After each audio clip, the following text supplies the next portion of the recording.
Hello students, welcome to our YouTube channel. This is Priyanka Pandey here. So आज के हमारे इस टॉपिक में हम डबल फर्टिलाइजेशन इन प्लांट्स को डिस्कस करने जा रहे हैं। जैसे कि आपको पता है कि हम अपने प्रीवियस वीडियो में हमने मेल गैमेटोफाइट के फॉर्मेशंस, फीमेल गैमेटोफाइट के formations and pollen grains, pollinations के बारे में हमने डिस्कस कर लिया था। Now coming toward the next topic of our NCERT book which is a double fertilisation. As you can see so आज हम डबल फर्टिलाइजेशन पे डिस्कस करने जा रहे हैं। तो डबल फर्टिलाइजेशन को डिस्कस करने से पहले सबसे पहले एक कॉमन सा टॉपिक है, एक बहुत ही सिंपल सा टॉपिक है, पॉलन पिस्टल इंटरेक्शन। उसके बारे में हम आज पहले डिस्कस कर लेते हैं, then will come toward the double fertilisation. तो coming toward the pollen pistil interaction, pollen pistil interaction बोलने का मतलब ये है गाइस कि यहाँ पे जैसे स्टिग्मा है और यहाँ पे कोई पॉलन ग्रेन्स आके स्टिग्मा के प्लेटफॉर्म पे लैंड करता है, तो क्या यहाँ पे ये पॉलन जर्मिनेट करके पॉलन ट्यूब को फॉर्म करेगा? यही प्रोसीजर क्या कहलाता है? पॉलन पिस्टल इंटरेक्शन कहलाता है। Now let us take an common example और वेरी सिंपल एग्जांपल कि अगर सपोज ये कोई स्टिग्मा है, सपोज अगर ये कोई फ्लावर है जिसे मैं सपोज रोज़ फ्लावर बोलती हूँ, ठीक है, यहाँ पे एक फ्लावर है जो कि हिबिस्कस है। सपोज इस हिबिस्कस का पॉलन ग्रेन अगर इस रोज़ के स्टिग्मा में इंटरेक्ट करता है तो क्या यहाँ पे पॉलिनेशन होगा? Whether there will be a lead of formation of pollen tube और not? Of course not. Here the pollen tube formation or the germination of pollen tube will not takes place because in this process the species differ, है ना। रोज़ जो होते हैं वो hibiscus से differ करते हैं, तो यहाँ पे स्पीशीज़ डिफ़र कर रहे हैं, है ना। तो यहाँ पे जो फॉर्मेशन है वो पॉलन ट्यूब की नहीं होगी। तो पॉलन पिस्टल इंटरेक्शन के लिए सबसे पहले ये ध्यान देना पड़ेगा कि जो पॉलन ग्रेन लैंड कर रहे हैं स्टिग्मा में वो कौन से फ्लावर की स्पीशीज़ का है, सेम स्पीशीज़ से हैं या किसी और स्पीशीज़ से हैं। Then there will be a pollination if the pollen grains will be from the same species. Okay, so यहाँ पे आपको देखने के लिए मिल रहा होगा कि दो compatible pollination, the pollen grains germinate on stigma to produce pollen tube through one of the germ pore. अगर जर्म पोर सेम है, अगर पॉलन ग्रेन सेम स्पीशीज से बिलोंग करते हैं, अगर ये हिबिस्कस का फ्लावर है और हिबिस्कस से ही आया हुआ कोई पॉलन ग्रेन है जो इसमें आके इसके स्टिग्मा के प्लेटफॉर्म पे लैंड करता है, तब क्या होगा? पॉलिनेशंस होंगे, पॉलन ट्यूब का फॉर्मेशन होगा, पॉलन जो जर्म पोर है वहाँ से जर्मिनेशन स्टार्ट होगा, उसके पहले नहीं होगा।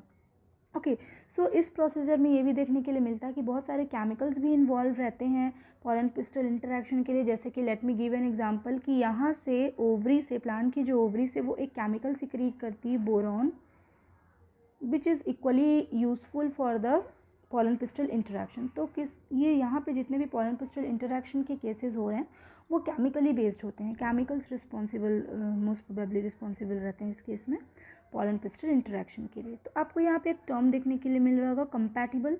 कंपैटिबल का मीनिंग ये होता है कि जब पॉलन ग्रेन कैपेबल होगा इस पर्टिकुलर स्टिग्मा से पॉलन ट्यूब को फॉर्मेशन करने के लिए, सेम स्पीशीज से बिलोंग करने के लिए, तब हम उसको कंपैटिबल पॉलिनेशन बोलेंगे। और जब यहाँ पे पॉलिनेशन प्रॉपरली होगा तो पॉलन ट्यूब का फॉर्मेशन होगा।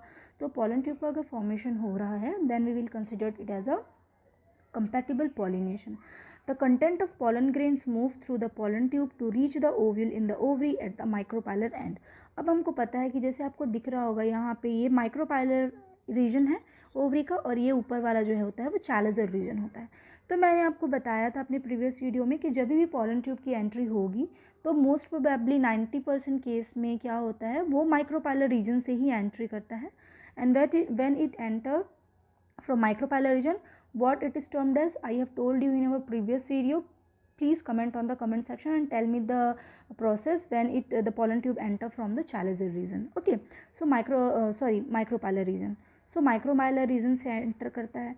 Before entering the micropylar region, the pollen tube जो होते हैं जब इसमें germination होता है, तो मैंने आपको बताया था कि 2 cell stage and 3 cell stage में होते हैं।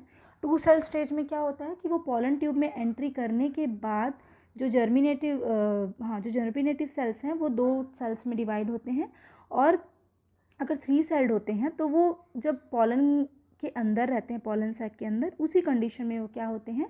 डिवाइड हो जाते हैं। ठीक है, तो जब ये एंट्री करेगा पॉलन ट्यूब तो यहाँ पे क्या होगा?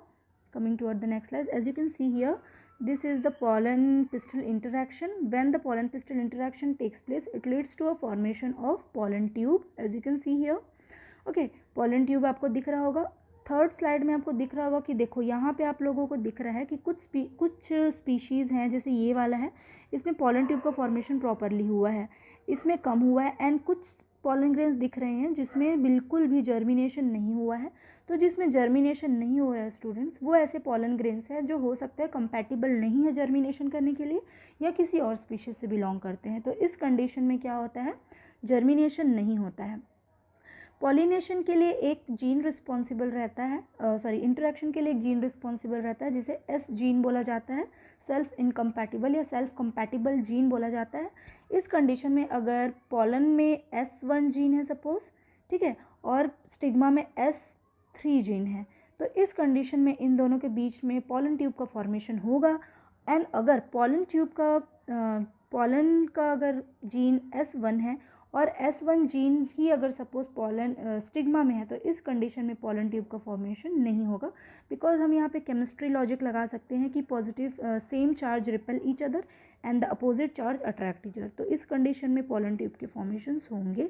तो आप देख सकते हैं अपने थर्ड इमेज में कि यहाँ पे आपको दिख रहा होगा कि ये जर्मिनेट करके माइक्रोपैलर एंड से एंट्री कर रहा है, ठीक है। जैसे यहाँ पे पॉलन ट्यूब का फॉर्मेशन होगा स्टूडेंट्स, आपको दिख रहा होगा, तो यहाँ पे दो मेल गैमेट जो वेजिटेटिव सेल है वो जो जनरेटिव सेल है वो दो सेल्स में मियोटिकली डिवाइड हो जाते हैं और दो मेल गैमेट का फॉर्मेशन करते हैं। तो जब पॉलन ट्यूब एंटर करेगा फीमेल के ओवरी में, तो उसमें कितने गैमेट्स प्रेजेंट रहेंगे, मेल गैमेट्स, 2 गैमेट्स प्रेजेंट रहेंगे।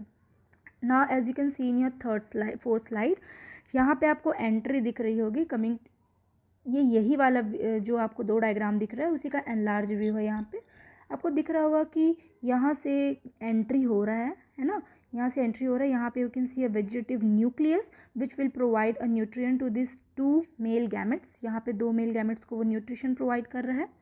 ओके, सो वो एंट्री कहाँ से किया, हमारे माइक्रोपैलर रीजन से। माइक्रोपैलर रीजन में जो सिनर्जिड होते हैं, मैंने आपको प्रीवियस वीडियो में बताया था कि सिनर्जिड में फिंगर लाइक प्रोजेक्शंस होते हैं जिसे फिलीफॉर्म एपरेटस बोला जाता है। And this filiform apparatus guide the pollen tube during the entry of pollen tube, है ना। तो आपको यहाँ से दिख रहा होगा कि वो फिलीफॉर्म एपरेटस के थ्रू होते हुए वो एंट्री कर रहे हैं इसमें, और यहाँ पे आपको 2 मेल गैमेट्स भी देखने के लिए मिल जाएंगे। ओके, अब जैसे ही ये एंट्री करता है स्टूडेंट्स, आप लोग देख सकते हैं कि जैसे ही एंट्री किया फिलीफॉर्म एपरेटस से होते हुए, तो ये जो पॉलन ट्यूब है वो क्या करेगा, अपने दोनों मेल गैमेट्स को रिलीज़ कर दिया। देखो, एक मेल गैमेट को उन्होंने एग के पास रिलीज़ किया है ना, यहाँ पे एक्सेल दिख रहा है, तो एक मेल गैमेट को उन्होंने यहाँ पे रिलीज़ किया है। And the second male gamete is near by the polar nuclei, as you can see here. Entry of tube into a synergid, discharge of male gamete in a synergid, then in a egg and then in a central vacuole, ठीक है। तो ये जो procedure है students, इसको बोला जाता है पॉलन पिस्टल इंटरेक्शन। जब यहाँ पे सेम स्पीशीज़ के या कंपैटिबल पॉलन ग्रेन रहेंगे, वही पॉलन ट्यूब का फॉर्मेशन करेगा, सारे पॉलन ग्रेन्स में फॉर्मेशन नहीं होते हैं। ओके, सो पॉलन पिस्टल इंटरेक्शन यहाँ देखने के लिए मिलेगा। Recognition of compatible pollen, yes of course, pistol का काम ये है कि वो कंपैटिबल पॉलन ग्रेन को रिकॉग्नाइज करेगा कि हाँ ये पॉलन ग्रेन या तो सेम स्पीशीज़ के हैं या कंपैटिबल है या नहीं। अगर वो कंपैटिबल है तभी उसमें से पॉलन ट्यूब का फॉर्मेशन होगा between chemical components of pollen and those of stigma, ठीक है। तो पॉलन ग्रेन में जो केमिकल रहेगा और स्टिग्मा में जो पॉलन केमिकल रहेगा, दोनों के बीच में इंटरेक्शन होता है and then it leads to a formation of pollen tube. यहाँ पे germination of pollen tube and development of male gametophyte, यहाँ पे क्या हो रहा है कि compatible pollen starts its germination stimulated by certain secretion of stigma, ठीक है। कंपैटिबल पॉलन ग्रेन्स में जर्मिनेशन तभी होगा जब स्टिग्मा के जो सिक्रीशन केमिकल कॉम्पोजिशन है उन दोनों के बीच में S1S3 टाइप का कॉम्बिनेशन या S1S4 टाइप का कॉम्बिनेशन बनेगा। Intine grows out through one of the male germ pore. अब मैं आपको पता है कि जम्पोर लाइक एक स्ट्रक्चर होता है, यहाँ से इंटाइन ग्रो करना स्टार्ट करेगा and content of pollen move into the tube. अब यहाँ से पॉलन के जो कंटेंट है वो ट्यूब में आ जाएंगे, vegetative and generative cell. And here the generative cells जो रहते हैं वो 2 सेल्स में डिवाइड हो जाएंगे, 2 मेल गैमेट्स में, और यहाँ पे वेजिटेटिव सेल रहेगा जो इस डेवलपिंग मेल गैमेट को क्या करता रहेगा, न्यूट्रिशंस प्रोवाइड करते रहेंगे। Okay, so coming toward the next slide, pollen tube grows through the tissue of stigma and style by secreting enzymes to digest them and enter the ovule through the micropyle. यहाँ पे ठीक है, तो यहाँ पे सारे प्रोसीजर्स वही हो रहे हैं जो मैंने अभी आपको एक्सप्लेन किया था। Germinated pollen grains with pollen tube carry vegetative nucleus and 2 male gametes is a fully developed female gametophyte. आपको दिख रहा होगा कि यहाँ पे 2 मेल गैमेट्स जा रहे हैं एंड प्लस वेजिटेटिव न्यूक्लियस जा रहा है, जो डेवलप्ड किस में जा रहे हैं, ओव्यूल में जा रहे हैं, ओवरी में। ठीक है, तो ये पॉलन पिस्टल इंटरेक्शन का था। अब यहाँ पे डबल फर्टिलाइजेशन आपको देखने के लिए मिलेगा, जो कि बहुत इंपॉर्टेंट टॉपिक है कि क्यों एंजियोस्पर्म में जो फर्टिलाइजेशन हो रहा है उसे डबल फर्टिलाइजेशन कंसिडर किया जाता है। तो जैसे ही आप देख रहे हैं स्ट्रक्चर में कि जैसे ही पॉलन ट्यूब एंट्री किया, पॉलन ट्यूब एंट्री करने के बाद क्या करता है, अपने गैमेट्स को रिलीज़ कर देता है पॉलन एम्ब्रियो सैक के अंदर, है ना। फीमेल गैमेटोफाइट के अंदर आपको दिख रहा होगा कि यहाँ पे देखो 1 male gamete and 2 male gamete release हो गया। अब आगे की कहानी डबल फर्टिलाइजेशन में यहाँ से होती है स्टूडेंट्स कि क्यों से डबल फर्टिलाइजेशन कंसिडर किया जाता है। ठीक है, तो जब हम अभी डबल फर्टिलाइजेशन डिस्कस करेंगे तो प्लीज़ आप इस डायग्राम को अपने माइंड पे रखिएगा। ठीक है, so coming toward the double fertilization, सबसे पहले यहाँ पे जब हम डबल फर्टिलाइजेशन स्टार्ट करेंगे तो हमें ये देखना है कि डबल फर्टिलाइजेशन का मीनिंग क्या होता है। डबल फर्टिलाइजेशन बोलने का मतलब ये है कि फर्टिलाइजेशन यहाँ पे ट्वाइस हो रहा है ना। Twice the fertilization takes place in the ovary of a female gametophyte, in a ovary of a plant, then we will consider it as a double fertilization. In this process, there is one term will be used which is also known as triple fusion. Triple fusion. अब triple fusion क्या होता है वो मैं भी आपको बताऊंगी। Fusion का मतलब होता है आपस में जुड़ना, है ना। बट यहाँ पे कौन से 3 चीज़ें जुड़ रही है आपस में कि हम इसको ट्रिपल फ्यूजन या ट्रिपल सिनगैमी भी बोलते हैं। ठीक है, वो हम अभी डिस्कस करेंगे। ओके, सो डबल फर्टिलाइजेशन यहाँ पे क्यों हो रहा है, देखो जैसे कि आपको डायग्राम में दिख रहा होगा, ये एंटीपोडल्स रीजन है, पॉलन ट्यूब की एंट्री हो रही है। ओके, पॉलन ट्यूब आप देख रहे हैं कि इसमें जनरेटिव सेल्स है एंड ट्यूब सेल्स है।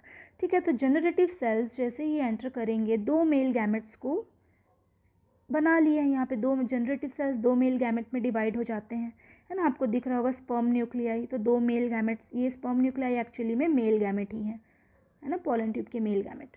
वो जैसे ही एंटर करता है स्टूडेंट्स, देखो आपको दिख रहा होगा माइक्रोपाइलर रीजन से, माइक्रोपाइल से जब वो एंट्री करेगा, ठीक है, तो जैसे ही वो एंट्री करेगा ये क्या करेगा, जैसे ये एंट्री किया ये सबसे पहले अपना एक सेल रिलीज़ करता है सिनर्जिट में और दूसरा सेल रिलीज़ करता है near micropylar region. As you can see in this diagram कि एक उन्होंने रिलीज़ किया है कहाँ पे, देखो सिनर्जिट के पास, एग सेल के पास, है ना, यहाँ आपको दिख रहा होगा एग सेल, और दूसरा कहाँ पे रिलीज़ किया है, पोलर न्यूक्लियाई के पास रिलीज़ किया है ना, दिख रहा है जैसे कि डायग्राम में।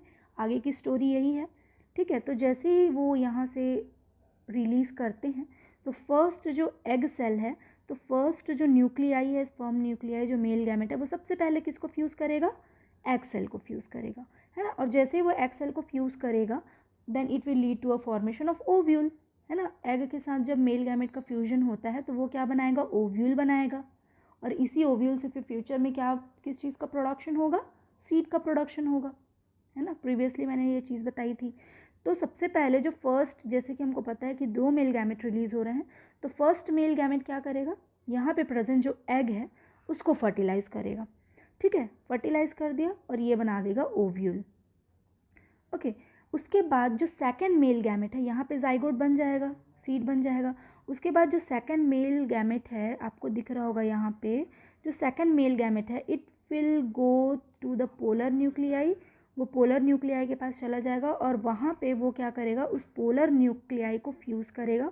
और जैसे कि आपने स्ट्रक्चर देखा था कि पोलर न्यूक्लियाई वो वैसे ही 2 fused structure, 2 cavity, 2 polar nuclei आपस में पहले से फ्यूज़ रहते हैं फीमेल गैमेटोफाइट में, और एक थर्ड मेल गैमेट इसमें जाके फ्यूज़ करता है। तो यहाँ पे ट्रिपल फ्यूजन इसलिए बोला जाता है, इस कंडीशन में ट्रिपल फ्यूजन बोला जाता है, क्यों, क्योंकि एक पोलर न्यूक्लियाई दूसरा पोलर न्यूक्लियाई आपस में फ्यूज्ड रहते हैं और उसके साथ में एक मेल स्पर्म जाके ऊपर से इसको और फ्यूज़ कर लेता है। तीनों का फ्यूजन यहाँ पे हो रहा है, 3 सेल के फ्यूजन से यहाँ पे हो रहे हैं, 2 polar nuclei and 1 male gamete. That is why it is considered it as a triple fusion. इसीलिए इसको क्या बोला जाता है, ट्रिपल फ्यूजन बोला जाता है। क्लियर है इतना। Now why this process is termed as double fertilization. This is termed as double fertilization because here the fertilization process is taking twice because दो स्पर्म, दो मेल गैमेट हैं, एक मेल गैमेट ने क्या किया, एग को फर्टिलाइज किया, जो क्या बनाएगा, ओव्यूल का फॉर्मेशन करेगा, जाइगोट का फॉर्मेशन करेगा, जो बाद में सीड बनाएगा। एंड जो सेकंड मेल गैमेट है वो पोलर न्यूक्लियाई को फ्यूज कर रहा है, जो कि बाद में किस चीज़ का फॉर्मेशन करेगा, प्राइमरी एंडोस्पर्म न्यूक्लियस, जो कि बाद में एंडोस्पर्म बनाएगा या फ्रूट का फॉर्मेशन करेगा। ठीक है, एंडोस्पर्म का फॉर्मेशन करेगा। इसीलिए इस प्रोसेस को डबल फर्टिलाइजेशन बोला जाता है, बिकॉज यहाँ पे दो मेल गैमेट रिलीज हो रहे हैं, एक मेल गैमेट एग को फ्यूज कर रहा है एंड जो सेकंड मेल गैमेट है वो पोलर न्यूक्लियाई को फ्यूज कर रहा है, जो कि एंडोस्पर्म का फॉर्मेशन कर रहे हैं। अभी एंडोस्पर्म का रोल आपको पता होगा कि एंडोस्पर्म क्या करते हैं, जो डेवलपिंग एम्ब्रियो है, जो डेवलपिंग सीड है, उस सीड के अंदर जो एम्ब्रियो है उसको क्या करता है, न्यूट्रिशन प्रोवाइड करता है। ठीक है, तो that's why it is considered it as a double fertilization and triple fusion. As you can see in this diagram clearly, male gametes यहाँ पे पोलन ट्यूब एंट्री कर रही है, दो मेल गैमेट यहाँ पे जा रहे हैं। ये सेकेंडरी न्यूक्लियस 2n जो कि पहले से था पोलर न्यूक्लियाई, दो सेल आपस में फ्यूज हुए थे। ठीक है, और यहाँ पे आपको दिख रहा होगा दो मेल गैमेट, एक मेल गैमेट ने यहाँ पे देखो फर्स्ट फ्यूजन, मेल गैमेट यहाँ पे मेल गैमेट को फ्यूज़ किया जो कि यहाँ पे सिनगैमी हुई, एंड सेकंड यहाँ पे 2n पहले से जो पोलर न्यूक्लियाई था उसमें एक आके मेल गैमेट और आ गया, सो इसे क्या बोलेंगे, ट्रिपल फ्यूजन। जो एंडोस्पर्म रहता है वो 3n रहता है, बिकॉज 2n तो वो पहले से था और उसमें से आके एक मेल गैमेट और फ्यूजन हो गया, इसलिए एंडोस्पर्म का जो क्रोमोसोमल नंबर है वो कितना हो गया, 3n हो जाता है। ठीक है, बाद में जब इसमें डेवलपमेंट हो गया तो it will form as a endosperm, जो पोलर न्यूक्लियाई थे वो क्या फॉर्म करेंगे, endosperm mother nucleus which is 3n and the zygote which is formed is diploid in case 2n। और यहाँ पे एंटीपोडल्स फिर धीरे धीरे डीजनरेट होने लगते हैं, जैसे जैसे इस एम्ब्रियो में और ये एंडोस्पर्म में और ये जाइगोट में डेवलपमेंट होता जाएगा, ये एंटीपोडल सेल्स जो रहते हैं वो डीजनरेट हो जाएंगे, बिकॉज ये एंटीपोडल सेल्स क्या करते हैं, डेवलपिंग एंडोस्पर्म को और इस जाइगोट को न्यूट्रिशन प्रोवाइड करते रहते हैं। और जैसे जैसे ये बड़े होते जाएंगे, मैच्योर होते जाएंगे, ये धीरे धीरे क्या हो जाएगा, इमैच्योर, मतलब डीजनरेट होते जाएगा। So this is the case in double fertilization. Here are the explanations, as you can see here, कि release of two male gametes from pollen tube into the cytoplasm of synergid, fusion of one male gamete with egg cell called syngamy, एक egg cell के साथ fuse हो गया and और जो zygote का formation किया, उसके बाद the fusion of second male gamete with polar nuclei of central cell which is called PEN, polar primary endosperm nucleus 3n. As syngamy and triple fusion occur in an embryo sac, this phenomena is known as double fertilization. As I have told you earlier, central cell which is PEN, that central polar cavity is called PEC. Okay, PEC means primary endosperm cavity which develop into endosperm. जो यहाँ पे ये वाला जो case रहता है वो endosperm में डेवलप हो जाएगा। ओके, पोस्ट फर्टिलाइजेशन इवेंट्स भी कुछ होते हैं, जब जैसे ही फर्टिलाइजेशन हो गया, अब यहाँ पे फर्टिलाइजेशन होने के बाद किस चीज़ का फॉर्मेशन हुआ भाई, जाइगोट का फॉर्मेशन हो गया है ना, एंडोस्पर्म का फॉर्मेशन हो गया। तो फर्टिलाइजेशन के बाद के क्या प्रोसेस हैं, अब ये एंडोस्पर्म में डेवलपमेंट आपको देखने के लिए मिलेंगे, फिर एम्ब्रियोज में डेवलपमेंट देखेंगे कि एम्ब्रियो का डेवलपमेंट क्या हो रहा है, वो मोनोकोटाइलिडेंस है कि डाइकोटाइलिडेंस है ना। सीड के फॉर्मेशंस आपको देखने के लिए मिलेंगे कि कैसा सीड है। ठीक है, उसके बाद fruit and ovary, parthenocarpic fruit है कि कैसा है कि क्या है, वो सारी चीज़ें पोस्ट फर्टिलाइजेशन इवेंट्स में आती है। ठीक है, so this is all about the today's video. आज की वीडियो में हमने डबल फर्टिलाइजेशन डिस्कस किया, जो कि बहुत ही इंपॉर्टेंट टॉपिक था आपके नीट के लेवल के लिए एंड आपके 12th के लेवल के लिए भी। सो आज के लिए बस इतना ही, फिर नेक्स्ट वीडियो में हम लोग डिस्कस करेंगे नेक्स्ट टॉपिक को। Okay, if you have any doubt regarding the topic you can ask in your comment section, and this is all for today. Thank you so much students.